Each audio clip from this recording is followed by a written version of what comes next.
Hello दोस्तों, कैसे हो आप लोग। आज चैप्टर 5 पढ़ना स्टार्ट करते हैं, acceptance of deposit by company. और अपने जो सेट पैटर्न है उसी पे पढ़ते हैं हम लोग इस चैप्टर को भी कंप्लीट करते हैं हमारे रिस्पेक्टेड आईसीएआई के मॉड्यूल से, मतलब स्टडी मटेरियल से। आईसीएआई मॉड्यूल से हम लोग डिपॉजिट चैप्टर कंप्लीट करते हैं। पढ़ने से पहले यहीं पे समझ लो डिपॉजिट मतलब क्या है। डिपॉजिट जो वर्ड है एक्चुअल में ये एक फॉर्म ऑफ डेप्थ है। ये एक फॉर्म ऑफ डेप्थ है। जैसे कंपनी डेप्थ कई रास्तों से दे सकती है, तो कंपनी अगर एक अमाउंट एज अ डेप्थ दे रही है और ये अमाउंट वो अपने कंपनी के मेंबर्स से ही दे रही है। मेंबर्स का मतलब होता है कंपनी के एग्जिस्टिंग शेयर होल्डर से ही कुछ पैसा एज अ डेप्थ दे रही है, तो लॉ में इसे टर्म दिया जाता है डिपॉजिट। तो डिपॉजिट वो पैसा है जो एक कंपनी एज अ लोन अपने मेंबर से दे रही है, और कुछ अपवाद स्थितियों में मेंबर के अलावा अदर पर्सन से भी दे पाएगी। यहाँ पे हम बना दिए 2 स्टार। ठीक है। तो डिपॉजिट वो अमाउंट है जो डेप्थ का अमाउंट है जो एक कंपनी अपने मेंबर से ले रही है, और कुछ एक्सेप्शनल सिचुएशन में अदर पर्सन का मतलब दूसरे लोगों से भी ले सकती है। ठीक है। डिपॉजिट का कंसेप्ट आता है चैप्टर नंबर 5 में, सेक्शन है 73 से 76A। साथ में एडिशनल रूल जो बनाया गया वो बनाया गया companies acceptance of deposit rule 2014। ठीक है। डिपॉजिट की डेफिनेशन क्या है, तो डिपॉजिट की डेफिनेशन है any money received by way of deposit, loan और इन एनी अदर फॉर्म। ठीक है। कोई भी पैसा जो डिपॉजिट, लोन या किसी फॉर्म में आया है। Repayment of deposit time bound है, मतलब आपको पैसा वापस करना होगा। डिपॉजिट सिक्योर भी हो सकता है, डिपॉजिट अनसिक्योर भी हो सकता है। ठीक है। कुछ कैटेगरी ऑफ अमाउंट्स होते हैं जिनको डिपॉजिट नहीं माना जाता, मतलब नॉट अ डिपॉजिट। आप चाहो तो जॉइंट नेम पे भी डिपॉजिट एक्सेप्ट कर सकते हो, जॉइंट होल्डर्स मैक्सिमम 3 हो सकते हैं। डिपॉजिटर अपना नॉमिनी रख सकता है कि अगर उसको कुछ हो गया तो डिपॉजिट का पैसा नॉमिनी को मिलेगा। जो भी डिपॉजिट कंपनी ने एक्सेप्ट किया उसको विथ इंटरेस्ट रीपे करना है। प्री मैच्योर रीपेमेंट भी अलाउ है, पर उसकी लिमिट्स फिर अलग हो जाती है। प्राइवेट कंपनी जो है वो डिपॉजिट सिर्फ अपने मेंबर से एक्सेप्ट कर सकती है। ठीक। और पब्लिक कंपनी जो है वो मेंबर से एक्सेप्ट कर सकती है, और पब्लिक से भी कर पाएगी प्रोवाइडेड वो कुछ पैरामीटर फुलफिल करे। मतलब ऐसी पब्लिक कंपनी को बनना पड़ेगा एलिजिबल कंपनी, तब वो कर पाएगी, अदरवाइज नहीं कर पाएगी। ठीक है। अब यहाँ पर जो हमारी मेन पढ़ने वाली चीज है, सबसे पहले तो ये पढ़ दो डिपॉजिट सिक्योर भी हो सकते हैं और अनसिक्योर्ड भी हो सकते हैं। जब आपने अपने मेंबर से एज अ डिपॉजिट पैसा दिया है और इसके लिए अपनी असेट्स को चार्ज पे रखा है या गिरवी रखा है, तो उसको सिक्योर डिपॉजिट बोलते हैं।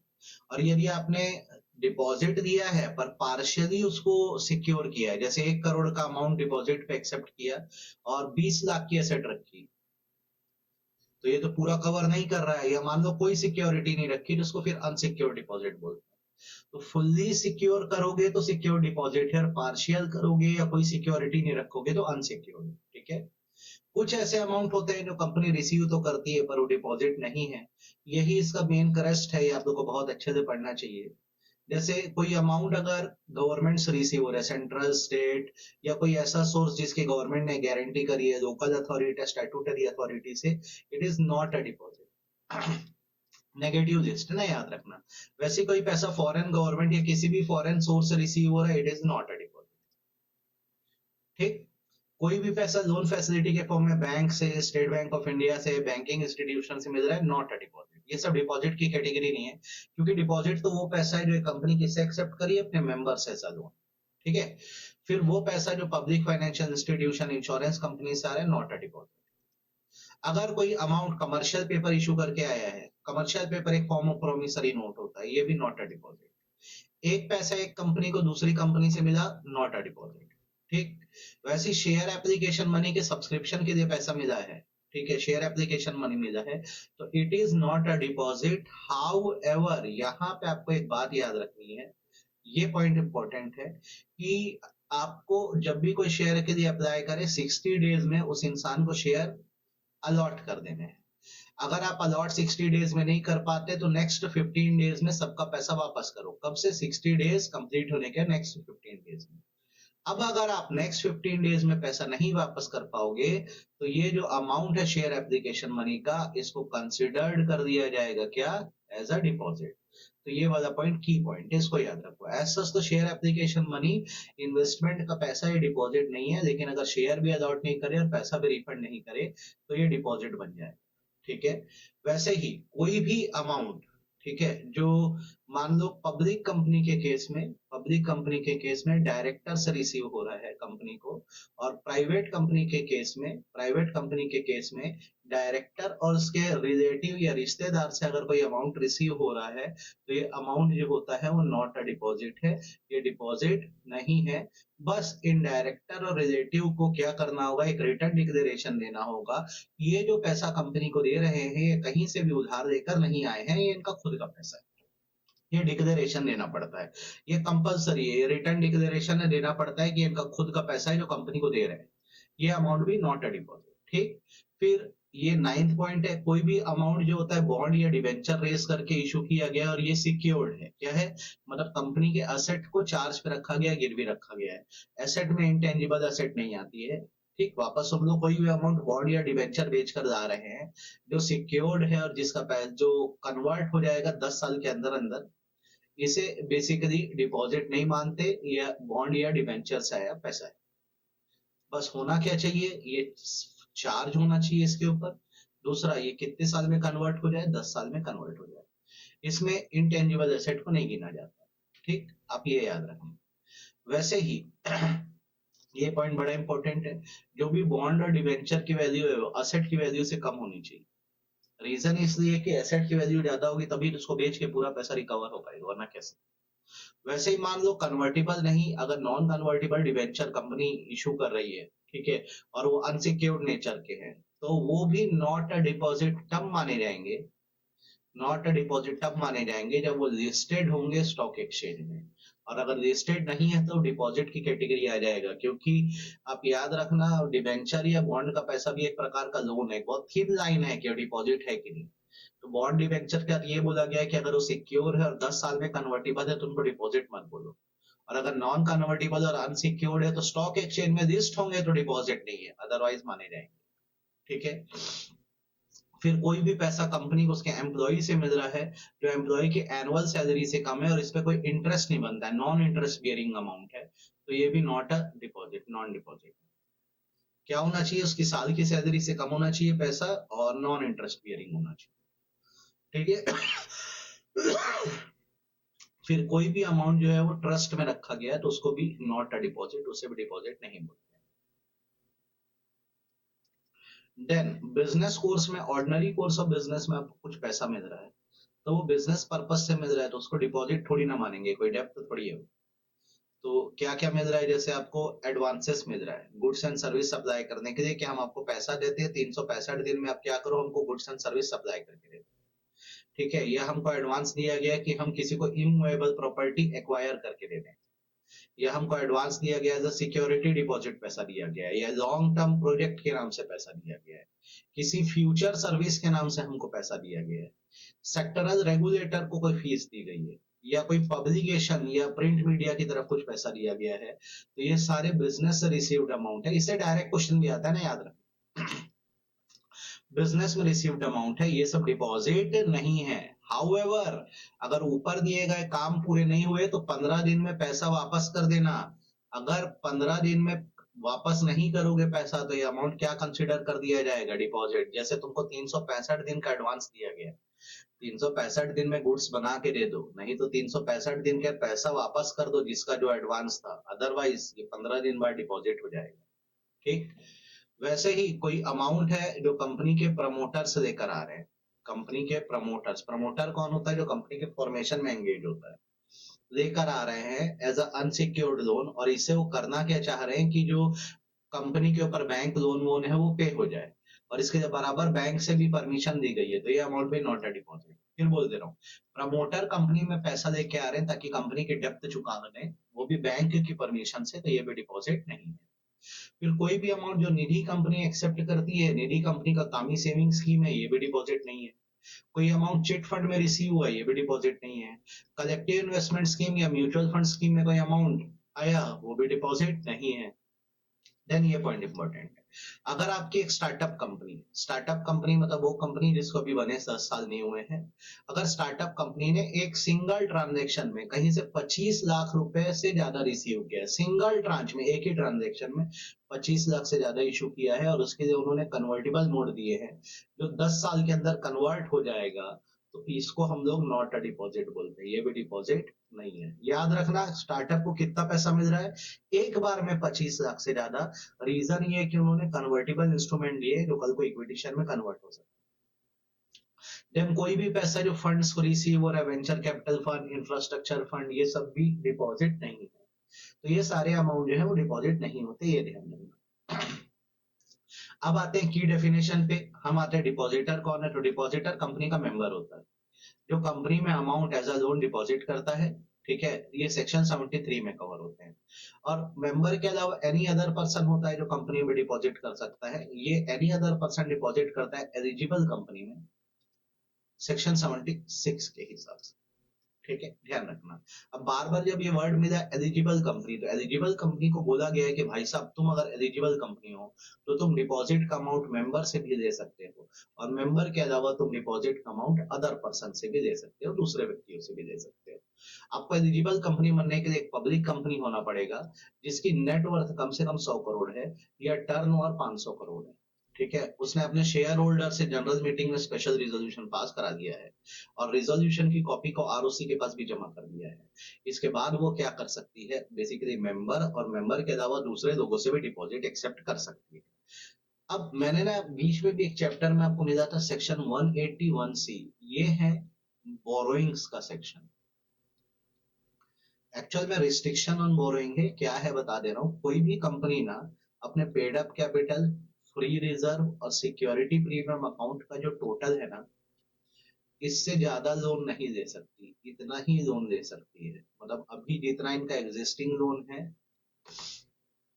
और जो ये प्रपोज कर रहे हैं लोन, वो इस लिमिट में होना चाहिए। तीनों अमाउंट आपको कहाँ मिल जाएगा, बैलेंस शीट में, इससे क्रॉस नहीं होना चाहिए। तो जैसे इन तीनों का अगर total 100 CR, 100 CR paid up capital, free reserve, security premium का, तो आपका एक जैसे लोन चल रहा है मान लो 40 करोड़ का, अब आप एक लोन लेना चाहते हो 50 करोड़ का, तो ये 90 सीआर हो रहा है। तो आप ये board resolution, board of director से पूछ के दे सकते हो, क्योंकि अब ये विद इन लिमिट्स है। ठीक है, लेकिन अगर मान लो आपका लोन है ऑलरेडी 40 सीआर का और आप एक लोन लेना चाहते हो 70 सीआर का, तो ये तो paid up capital, free reserve और सिक्योरिटी प्रीमियम की लिमिट को क्रॉस कर रहा है, 110 करोड़ हो रहा है। तो ऐसा लोन लेने के लिए आपको शेयर होल्डर से स्पेशल रिजोल्यूशन पास कराना होगा। ये restriction on the power of board है कि अगर कोई कंपनी अपने paid up capital, free reserve और सिक्योरिटी प्रीमियम अकाउंट के लिमिट से ज्यादा लोन क्रॉस करती है तो स्पेशल रिजोल्यूशन पास करा के करेगी, अदरवाइज बोर्ड रिजोल्यूशन या ऑर्डिनरी रिजोल्यूशन से भी काम चल जाएगा। ठीक है, अब आते हैं सेक्शन 73 पे। सेक्शन 73 प्रोहिबिटिव प्रोविजन है। ये बोलता है कि कोई भी कंपनी जो है डिपॉजिट का पैसा सिर्फ अपने मेंबर से ले सकती है, कभी भी वो पब्लिक से नहीं ले सकती जब तक वो एलिजिबल कंपनी ना हो। ठीक, कुछ कंपनियों पे ये नियम डिपॉजिट के अप्लाई नहीं होते, जैसे बैंकिंग कंपनियों पे, नॉन बैंकिंग फाइनेंशियल कंपनी पे, हाउसिंग फाइनेंस कंपनी पे, या ऐसे ही अदर कंपनी जिनको सेंट्रल गवर्नमेंट नोटिफाई कर दे, इनको एग्जेम्प्टेड कंपनी बोला जाता है, उनके ऊपर जो डिपॉजिट के रूल में आपको पढ़ाऊंगा अप्लाई नहीं होता। अब डिपॉजिट अगर मेंबर से एक्सेप्ट करना, तो ये प्रोविजन है, रिजोल्यूशन पास करो, सर्कुलर मतलब ऑफर लेटर इशू करो, ऑफर लेटर इशू करो, इसमें सारा डिटेल दो, तुम्हारी फाइनेंशियल पोजीशन क्या है, तुम्हारी क्रेडिट रेटिंग क्या है, कितने डिपॉजिटर है, कितना डिपॉजिट पहले से बचा, एक्सेट्रा एक्सेट्रा। ये ऑफर लेटर फॉर्म डीपीटी 1 में होगा। इसका एक पब्लिकेशन आप एक इंग्लिश लैंग्वेज न्यूज़पेपर, एक लोकल लैंग्वेज न्यूज़पेपर में भी कर देना। साथ में ऑडिटर से एक सर्टिफिकेट देना पड़ेगा और अटैच करना होगा सर्कुलर के साथ कि कंपनी ने कभी डिपॉजिट रीपे करने में तुम्हें कोई डिफॉल्ट नहीं किया है, और यदि डिफॉल्ट किया भी था तो गलती सुधार के 5 साल बीत चुके हैं। ये ऑडिटर सर्टिफिकेट बना के देता है कि भाई कंपनी से पहले जो डिपॉजिट एक्सेप्ट हुए थे उसको पे करने में कोई गलती नहीं हुई है, और हुई भी थी तो ऐसा कि 5 साल बीत चुके। ठीक है, सर्कुलर वैलिड रहता है कब तक, तो ये वैलिड रहता है अर्लियर ऑफ द डेट, साल खत्म होने के 6 महीने तक, या एनुअल जनरल मीटिंग आने के पहले तक। ठीक, सर्कुलर की कॉपी को आप आरओसी के पास भी जमा करा दो, फिर एक रिजर्व बना दो, डिपॉजिट रीपेमेंट रिजर्व, और हर साल 30 अप्रैल के पहले आपको क्या करना है, जितना भी डिपॉजिट का पैसा मैच्योर होने वाला है उसका 20% इस अकाउंट में डाल दें। ठीक है, वही अभी ऑडिटर से नो डिफॉल्ट वाली बात बताया ऊपर, सेम वही है, बार बार पढ़ने की जरूरत नहीं है इसको। आप चाहो तो डिपॉजिट को सिक्योर कर सकते हो, सिक्योरिटी अपनी चार्ज पे रख के, अदरवाइज अनसिक्योर्ड रख सकते हो। ठीक, आई होप आपको ये समझ आया होगा। ठीक, डिपॉजिट का रीपेमेंट कैसे होगा, तो जो भी डिपॉजिट आपने एक्सेप्ट किया उसको विथ इंटरेस्ट आप क्या कर देना, रीपे कर देना। अगर कंपनी डिपॉजिट का पैसा रीपे नहीं कर पाती है तो depositor national company law tribunal में अप्लाई करके लॉस और डैमेजेस क्लेम कर सकते हैं। ठीक, डिपॉजिट पे करने के लिए आप डीआरआर का यूज करते हो, डिपॉजिट रीपेमेंट रिजर्व का। डिपॉजिट का पैसा अर्लियर 6 मंथ तक के लिए एक्सेप्ट किया जाता है, मैक्सिमम 36 मंथ के लिए, मतलब आपने जो डिपॉजिट कंपनी को लिया है वो पैसा आपको 6 महीने बाद ही वापस होगा, और मैक्सिमम पीरियड जो है वो 36 मंथ का है। ठीक है, याद रखना। एक्सेप्शन भी है 6 मंथ रूल का कि अगर प्री मैच्योर या जल्दी पैसा चाहिए तो अर्लियर जो ज्यादा से ज्यादा हो सकता है वो 3 महीने का हो सकता है, लेकिन उसमें फिर डिपॉजिट एक्सेप्टेंस के limit 10% of paid up capital free reserve security premium हो जाएगी। ठीक है, 3 महीने में भी आपका पैसा वापस हो सकता है, अपवाद है। आप कितना amount members as a deposit दे सकते हो, तो 35% of paid up capital free reserve और सिक्योरिटी प्रीमियम का अमाउंट बैलेंस शीट में आपको टोटल्स मिल जाएंगे, उसका 35% तक आप members as a deposit accept कर सकते हो। कुछ अपवाद बातें समझ लो। अगर आपकी स्पेसिफाइड आईएफएससी पब्लिक कंपनी है या प्राइवेट कंपनी है, ठीक है, आईएफएससी मतलब इंटरनेशनल फाइनेंशियल सर्विस सेंटर, ये हमारे देश का डेजिग्नेटेड एरिया है जहाँ पे फॉरेन इन्वेस्टर इन्वेस्टमेंट इनवाइट किए जाते हैं। अगर आपकी स्पेसिफाइड आईएफएससी पब्लिक कंपनी है या प्राइवेट कंपनी है तो आपको ये बोला गया है कि आप मेंबर से 100% of paid up capital free reserve और security premium amount account as a deposit accept कर सकते हो। नॉर्मली लिमिट क्या है, मेंबर से कितने एक्सेप्ट कर सकते हैं, 35% of paid up capital free reserve security premium. लेकिन अगर आपकी स्पेसिफाइड आईएफएससी पब्लिक कंपनी है या आपकी प्राइवेट कंपनी है तो आप 100% तक कर पाओगे। फर्दर ये आगे बढ़ो, कुछ ऐसी जगह है जहाँ मैक्सिमम लिमिट अप्लाई ही नहीं होती, मतलब आप 200%, 300% जितना डिपॉजिट के रूप में पैसा देना है दे सकते हो। ये किसके लिए, एक ऐसी प्राइवेट कंपनी जो स्टार्टअप है जिसको भी बने 10 साल नहीं हुए, तो उसके लिए नो लिमिट, वो जितना चाहे डिपॉजिट का पैसा एक्सेप्ट कर सकती है। सिमिलरली एक प्राइवेट कंपनी है जो ये सारी कंडीशन फुलफिल कर रही है, जैसे कि वो किसी की ना एसोसिएट है ना सब्सिडरी है, उसकी जो बोरोइंग्स है उसके कैपिटल से लेस है या 50 crore, which ever is less. तीसरा, उसने कभी डिपॉजिट का पैसा रीपे करने में डिफॉल्ट नहीं किया है, तो अगर ये तीन कंडीशन एक प्राइवेट कंपनी फुलफिल कर दे तो उसके ऊपर से लिमिट ही हट जाती है, 100% भी नहीं, वो 150% कर दे कोई प्रॉब्लम नहीं है। अब सीखो, जो नॉर्मल लिमिट है डिपॉजिट एक्सेप्ट करने की 35% है। ठीक, एक स्पेसिफाइड आईएफएससी पब्लिक कंपनी या प्राइवेट कंपनी 100% तक कर सकती है। और कुछ कंपनियां जिसमें मैक्सिमम लिमिट ही अप्लाई नहीं होती, जैसे एक प्राइवेट कंपनी जो भी स्टार्टअप कैटेगरी में है, या प्राइवेट कंपनी जो इन क्राइटेरिया को फुलफिल कर रही है, जो किसी की ना एसोसिएट है ना सब्सिडरी है, जिसकी बोरोइंग इसके पेड अप कैपिटल के ट्वाइस से कम या 50 करोड़ से कम है, या जिसने अभी कोई डिफॉल्ट नहीं किया है। ठीक है, देन आप चाहें तो डिपॉजिट ट्रस्टी रख सकते हैं जो ख्याल रखेगा कि डिपॉजिटर्स का पैसा वापस हो रहा है कि नहीं। ट्रस्टी इन डिपॉजिटर्स की मीटिंग बुला पाएगा कब, जब 1/10 ऑफ डिपॉजिटर उसको रिक्वेस्ट करेंगे या कोई ऐसा इवेंट हो जाए। ठीक है, जो इंटरेस्ट रेट होगा जो डिपॉजिट पे आप पे करोगे वो जो होगा आरबीआई के इंटरेस्ट रेट से ज्यादा नहीं होना चाहिए। ठीक, अगर जॉइंट नेम पे लोग पैसा जमा करते हैं तो जॉइंट डिपॉजिटर 3 हो सकते हैं, मैक्सिमम 3 से ज्यादा नहीं हो सकते, और इसमें पैसा जॉइंटली सबको मिल जाएगा, या आइदर और सर्वाइवर, या फर्स्ट नेम और सर्वाइवर, या एनी वन और सर्वाइवर को मिल जाएगा। ठीक, आप एज अ डिपॉजिटर नॉमिनी रख सकते हैं कि आपको कुछ हो गया तो डिपॉजिट का पैसा नॉमिनी को मिलेगा। जितना डिपॉजिट आपने जमा किया उसका पैसा 21 डेज में, उसका रिसिप्ट आपको 21 डेज में मिल जाएगी कि इतना पैसा आपने कंपनी में जमा किया। ठीक है, कंपनी की ड्यूटी बनती है कि जितना भी डिपॉजिट एक्सेप्ट करे उसका रिटर्न ऑफ डिपॉजिट मतलब डिटेल वो आरओसी को बताए, और ये फॉर्म डीपीटी 3 में बताया जाता है, और ये हर साल 30 जून के पहले बताना होता है कि कितना कितना डिपॉजिट कंपनी ने एक्सेप्ट करके रखा है। ठीक, अगर टाइम पे डिपॉजिट का पैसा वापस नहीं कर पाते हैं तो आपको 18% पर एनम की पेनल्टी के साथ पैसा वापस करना पड़ता है। ये सेक्शन 73 के मेन नियम थे जो आप लोग को पढ़ना होता है। ठीक है। फिर इसके बाद आता है सेक्शन 76, ये बोलता है कि क्या मेंबर के अलावा अदर पीपल से भी लिया जा सकता है डिपॉजिट का पैसा, तो उसके लिए आपको एलिजिबल कंपनी होना होता है। एलिजिबल कंपनी को मतलब जस्ट अभी हमने ऊपर पढ़ा, एक ऐसी पब्लिक कंपनी जिसका paid up turn sorry net worth 100 crore से ज्यादा है और टर्नओवर 500 करोड़ से ज्यादा है, उसे हम लोग बोलते हैं क्या, एलिजिबल कंपनी।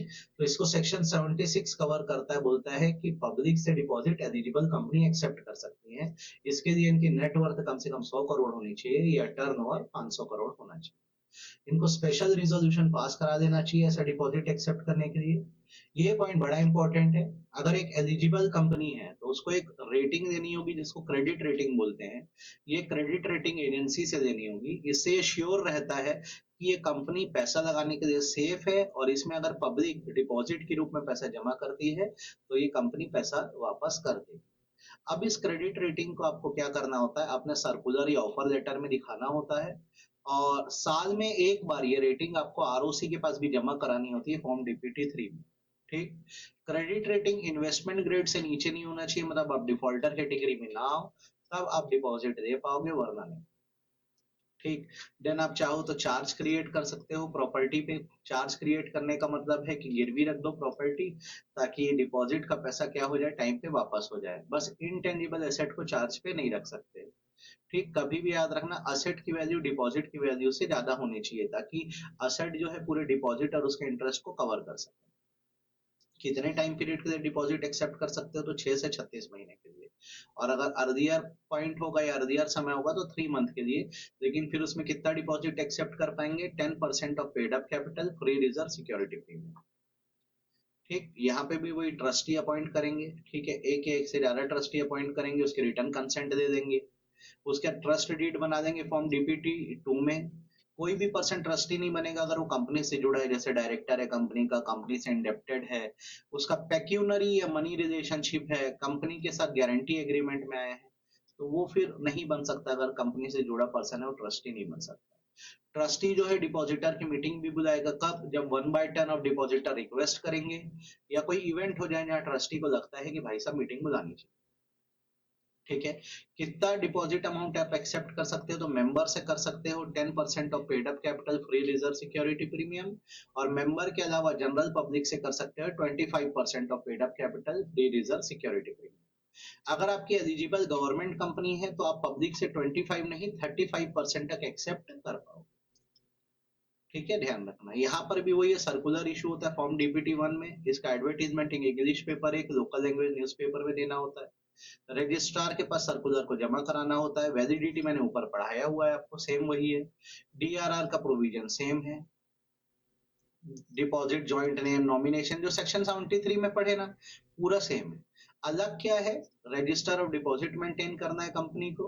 हर कंपनी जो डिपॉजिट एक्सेप्ट कर रही है वो रजिस्टर ऑफ डिपॉजिट मेंटेन कर रही है, जिसमें पूरा डिपॉजिटर का सारा डिटेल डाले। जब जब डिपॉजिट एक्सेप्ट करोगे 7 दिन के अंदर इस रजिस्टर में एंट्री हो जानी चाहिए और ये रजिस्टर कम से कम 8 साल के पीरियड के लिए प्रिजर्व होना चाहिए, 8 ईयर के पीरियड के लिए प्रिजर्व होना चाहिए। ठीक। हर साल आपकी जिम्मेदारी है कि जितना भी डिपॉजिट एक्सेप्ट करे उसकी जानकारी आरओसी को दो फॉर्म डीपीटी 3 में। नहीं भी करे हो तो नील इंटरेस्ट नील डिपॉजिट का रिटर्न भरना पड़ता है, मतलब डिटेल जमा करना पड़ता है। इंटरेस्ट 18% का है। ठीक है, टाइम पे डिपॉजिट का पैसा वापस नहीं कर पाए। ये है सेक्शन 76। ठीक। अब आता है सेक्शन 76 ए जो पनिशमेंट की बात करता है। ऊपर जितना सेक्शन 73 और 76 का तुम लोग ने प्रोविजन पढ़ा, अगर उसको तुम फुलफिल नहीं करते हो या फॉलो नहीं करते हो तो कंपनी के ऊपर जो फाइन लगेगा वो ये है कि उसको पूरा पैसा विथ इंटरेस्ट वापस करना है 18%। साथ में जुर्माना लगेगा 1 करोड़, 1 करोड़ का जुर्माना, और twice the amount of deposit accepted which ever is lower, जो बढ़ के हो सकता है 2 करोड़। ठीक है, वापस सुन लो। ऊपर जो मैंने अभी सेक्शन 73 या 76 पढ़ाया, अगर उसके प्रोविजन तुम ढंग से फॉलो नहीं करते हो या नियम नहीं मानते हो तो पैसा तो पूरा इंटरेस्ट के साथ वापस करना है। साथ में फाइन भरो। मिनिमम फाइन कितना, 1 करोड़, और twice the amount of deposit whichever is lower which में एक्सटेंड टू 10 करोड़। और जो ऑफिसर इन डिफॉल्ट है, जो ऑथराइज ऑफिसर था, उनको जेल हो सकती है 7 साल की। एंड है, देखना एंड है, फाइन लग सकता है 25 लाख से लेकर 2 करोड़ तक। ठीक। फर्दर कोई फ्रॉड पर्पस भी दिखा 447 फ्रॉड का भी केस बन जाएगा। ठीक। अब आता है सेक्शन 74, ये बोलता है कि जितना डिपॉजिट एक्ट आने से पहले एक्सेप्ट करे थे उसका क्या। तो एक्ट के रूल आए 1/4/14 से। तो इसके पहले जिन कंपनियों ने अलग अलग लोगों से डिपॉजिट एक्सेप्ट किया था सबको बोला गया 3 महीने के अंदर आप एक स्टेटमेंट जमा करो गवर्नमेंट के पास और गवर्नमेंट को बताओ आपने किससे किससे कितना कितना पैसा दिया हुआ है एज अ डिपॉजिट और कितना अनपेड है। अब डिटेल बता दिए तो दूसरा काम ये करो, ये पूरा पैसा 3 साल के अंदर अंदर क्या कर दो, वापस कर दो सबको। ठीक। अगर तुम्हारी फाइनेंशियल कंडीशन अच्छी नहीं है तो तुम और एक्सटेंशन मांग सकते हो, पैसा वापस करने के लिए 3 साल से ज्यादा का समय भी मांग सकते हो। ठीक है। अगर तुमने इस एक्ट के आने के बाद जो पहले से डिपॉजिट के रूप में अलग अलग लोगों से पैसा दिया था वापस नहीं किया तो फिर जो पेनल्टी लगेगी कंपनी के ऊपर वो होगा minimum fine of 1 crore, maximum 10 crore, और ऑफिसर को जेल होगी 7 साल की, या फिर फाइन है 25 लाख से लेकर 2 करोड़ या दोनों। ठीक। यहाँ पे सेंट्रल गवर्नमेंट को पावर दी गई है कि समय समय पर डिपॉजिट के रूल्स में चेंजेस ला सकते। ये है तुम्हारा डिपॉजिट चैप्टर, सिंपल इजी। ठीक, बहुत अच्छे से इसको पढ़ के जाना, एग्जाम में हाई प्रोबेबिलिटी है। खासकर ये जो नॉट अ डिपॉजिट वाला हिस्सा है ना, इसको तो ज्यादा अच्छे से तुम लोग पढ़ के जाना। ठीक है, क्योंकि जो मैक्सिमम क्वेश्चन आता है वो ये नॉट अ डिपॉजिट वाला जो पोर्शन होता है ना वहां से आता है। तो ये तुम लोग अच्छे से पढ़ सकते हो, सीख सकते हो। बाकी अगर कोई डाउट कहीं है तो मैं तो हूं ही, मुझसे आप पूछ के समझ सकते हो। तो डेट्स इट फॉर टुडे। ये हमारी क्लास रही। हमने आज पढ़ दिया as per ICI module chapter number 5 acceptance of deposit.